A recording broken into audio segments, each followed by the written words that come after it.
did you say that name? It's his mother's name! Me diga quais são as chances reais de dois homens, de forma aleatória, ambos terem as mães com o nome de Marta.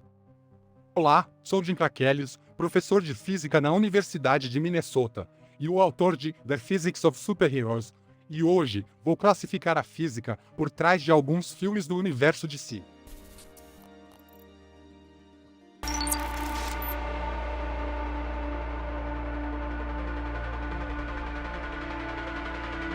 Não deve ser muito fundo. Uau, isso deve ter cerca de 11 metros, ou seja, uns 30 a 40 pés de altura, isso. Fiz uma pequena pesquisa agora, e descobri que existe um esporte radical, em que o objetivo é saltar do alto em uma piscina rasa. O recorde mundial é de 11,5 metros, que alguém saltou e caiu em uma piscina que tinha apenas 30 centímetros de profundidade, ou seja, não tinha nem meio metro de água. Se você simplesmente soltar um objeto de, digamos, 11 ou 12 metros, e se perguntar a velocidade que ele está caindo quando chega no fundo, se ignorar a resistência do ar, o objeto cai a cerca de 44 metros por segundo ou 135 km por hora. Porém, se você ou o objeto estiver na horizontal, você consegue aumentar a resistência do ar, e assim, você converte sua energia potencial gravitacional em energia cinética. Mas parte dessa energia entra nesse movimento na hora da queda, empurrando o ar para fora do caminho, porque você tem uma grande área de superfície. Por isso, a quantidade de energia disponível como energia cinética é reduzida, de modo que sua velocidade também é reduzida. Por exemplo, um paraquedas viaja muito mais rápido quando está fechado e amarrado na mochila do que quando ele está aberto. Quando o paraquedas está aberto, ele cai muito mais lento do que fechado na mochila.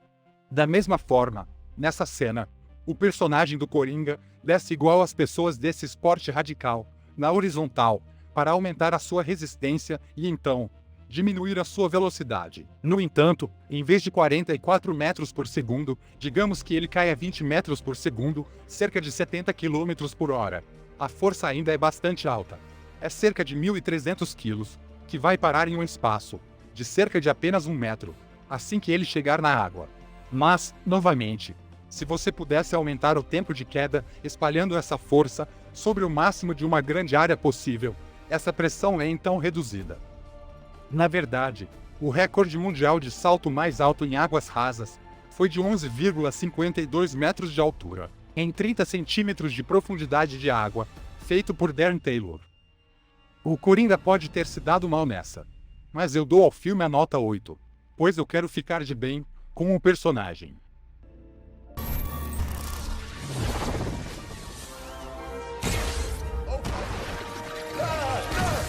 Vamos ignorar algumas coisas, como a resistência do ar e a sua fonte de energia, pois ele precisaria comer constantemente para ter energia calórica suficiente para correr assim tão rápido.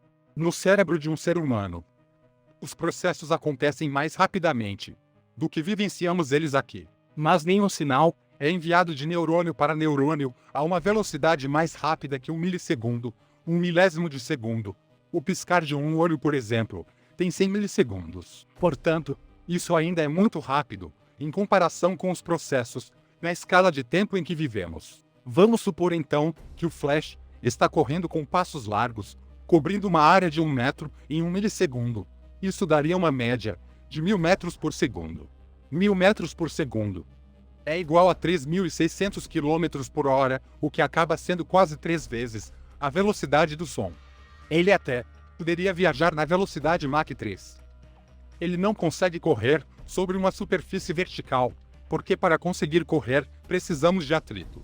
Você empurra para trás com seu pé, porque a força vem em pares, e o chão o empurra de volta e o impulsiona para frente. Mas essa força friccional exige que haja algum peso na superfície que você está pressionando para baixo. Se a parede for completamente vertical, então nenhuma parte de seu peso estará pressionando contra a parede. Talvez o seu primeiro passo pressione contra a parede, mas depois não pressiona mais. Se ele estiver viajando a 3.600 km por hora, você pode imaginar o quão rápido ele cai devido à gravidade dentro dessa escala de tempo, e em cerca de 1 milissegundo ele caiu apenas uma média de 10 para menos 6 metros, que é aproximadamente a largura de um glóbulo vermelho. Por essa razão, ele pode parecer estar correndo através de toda a parede e não cair.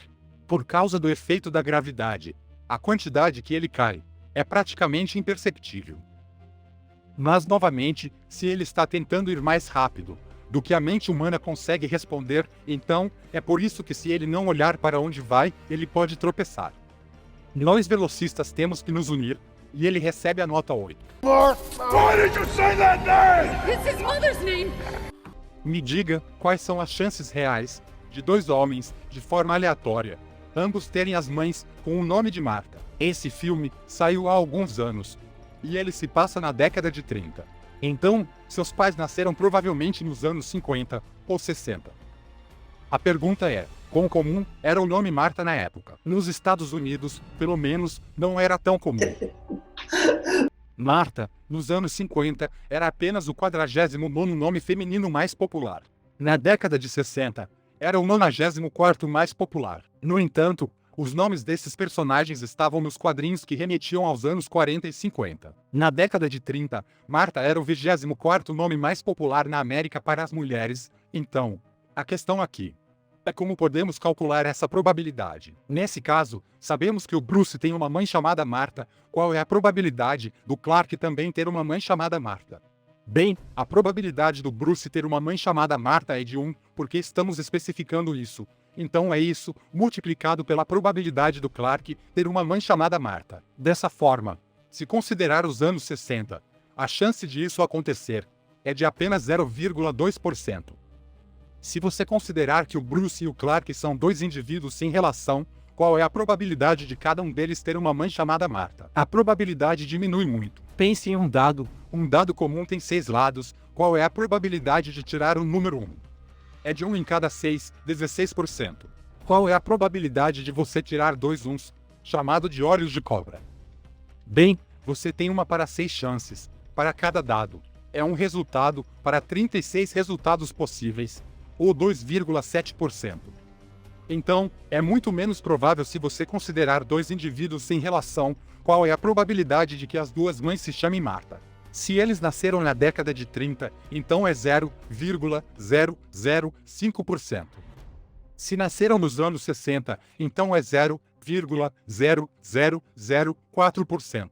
Vamos supor que eles colocaram os nomes do filme com base nos quadrinhos, que foram lançados por volta da década de 30. Então recebem um pouco de aumento na probabilidade, mas não muito, ainda é muito improvável.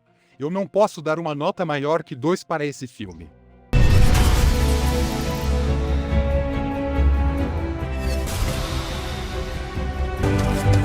Mulher Maravilha. Não vou reclamar sobre questões de sua força, de sua velocidade e dos seus reflexos. Vamos conceder à personagem uma isenção milagrosa única das leis da natureza. Nos quadrinhos, foi dito que a pulseira da Mulher Maravilha era feita de um metal amazônico. Por isso, ela era capaz de desviar as balas. Podemos realmente descobrir o quão forte a pulseira teria que ser para fazer isso. Vamos analisar o impulso de uma bala lançada. A bala tem um peso médio de 20 gramas, mas digamos que está indo a aproximadamente 300 metros por segundo.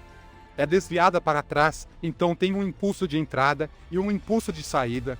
Há uma mudança de 2 vezes o impulso inicial. Para mudar o impulso, é necessário uma força aplicada durante um determinado tempo. Digamos que o tempo do ricochete é de 1 milissegundo, 1 milésimo de segundo.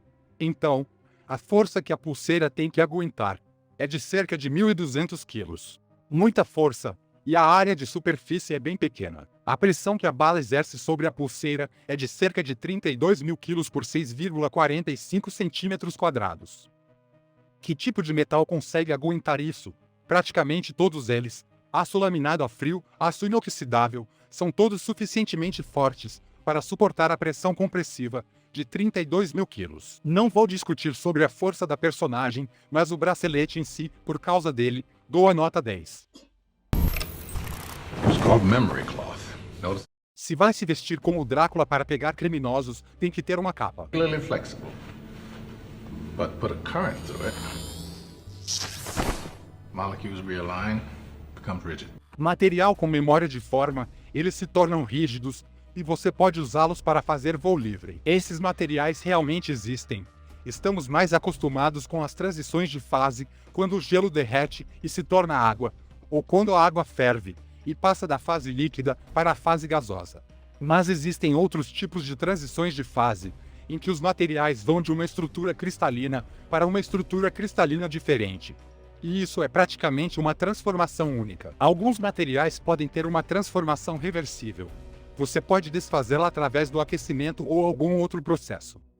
Os materiais com memória de forma costumavam, em sua maioria, ser metais, como o nitinol, que é usado em armações de óculos. Dá para entender na cena que a ON Technology desenvolveu um tecido que, através da aplicação de um campo elétrico ou de alguma corrente elétrica, ele passa por essa fase de transição e muda de estado. Existe um laboratório de tecnologia de vestíveis na Universidade de Minnesota, onde estão desenvolvendo materiais que se comprimem sob a aplicação de uma temperatura e estão sendo usados para desenvolver novos trajes para os astronautas. Como é o Batman, vou dar a nota 8.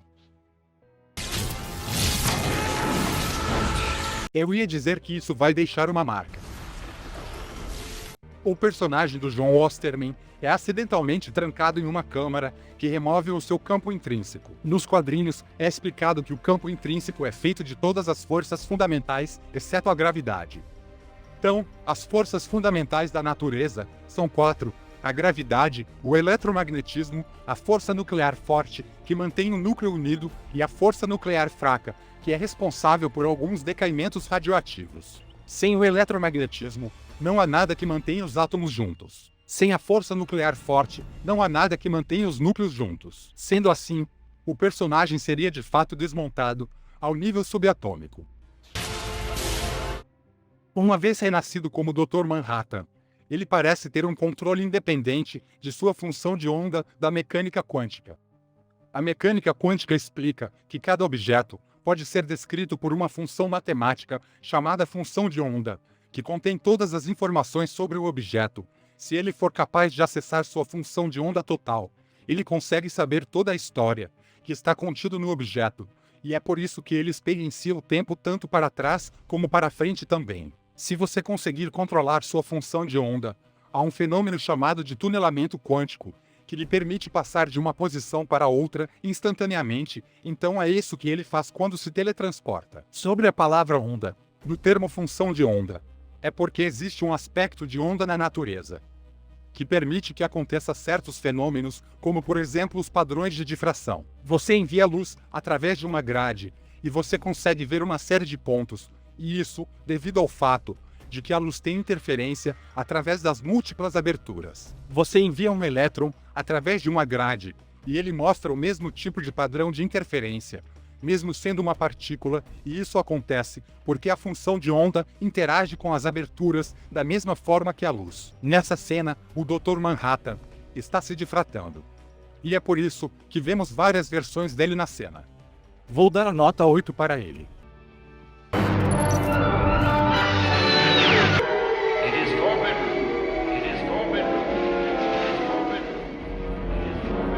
Super-Homem mudando o fluxo do tempo. Ele faz isso nos quadrinhos o tempo todo. Ele viaja tão rápido que quebra até a chamada barreira do tempo. Bem, a que velocidade ele está aqui? Podemos descobrir isso observando a distância que ele viaja e quanto tempo leva, pois a proporção desses dois é sua velocidade. Sabemos então qual é o raio da Terra. É um pouco mais de 6.300 km, por isso, podemos concluir que o raio de sua órbita tem uma média de 10.000 km. Dessa forma, a distância que ele viaja por uma órbita é de 2πr. Então, são 60.000 km por uma órbita. Mas quanto tempo isso leva? Bem, podemos calcular quanto tempo ele leva para viajar, digamos 10 órbitas. Concluímos então que a velocidade que ele levaria é de cerca de 400 a 500 milhões de metros por segundo. A velocidade da luz é de 300 milhões de metros por segundo. Ele está viajando muito mais rápido do que a velocidade da luz. Vou dar pontos para ele, por ele conseguir, de fato, violar uma lei da física. Porém, ele perde alguns pontos, porque se ele está indo tão rápido, eu não sei como consegue ficar mudando constantemente de direção. Porque para mudar de direção, você precisa de alguma outra força para poder puxá-lo em direção ao centro de sua órbita circular. Então ele perde pontos por isso, portanto, vou dar a nota 5.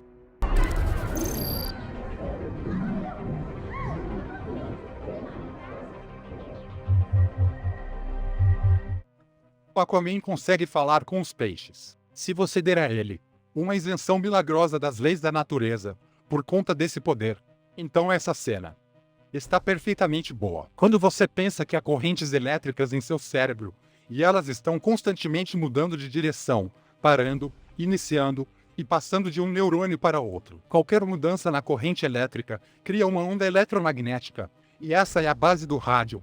Ou seja, você cria uma onda eletromagnética só de estar pensando agora.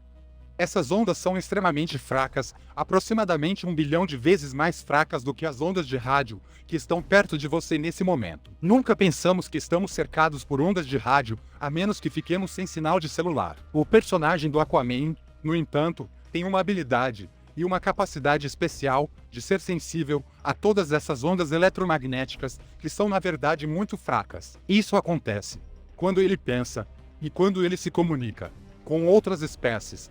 A água do mar é cerca de 1 milhão de vezes mais condutiva aos campos elétricos do que a água que é regularmente deionizada. Portanto, ele está em água do mar, que é um grande condutor de ondas eletromagnéticas, e os peixes possuem um órgão especial que detecta esse tipo de onda. Na verdade, os tubarões em particular, pois seus órgãos são tão sensíveis que se você pegar uma pilha do tipo A, de 1,5 volt de potência, e prender um lado, em digamos, Boston, Porto de Boston, e o outro lado, ao largo da costa da Flórida, o tubarão seria capaz de detectar esse campo elétrico. Eles são extremamente sensíveis, fazendo a isenção milagrosa que ele tenha essa habilidade. Dou a nota máxima para o Aquaman, 10.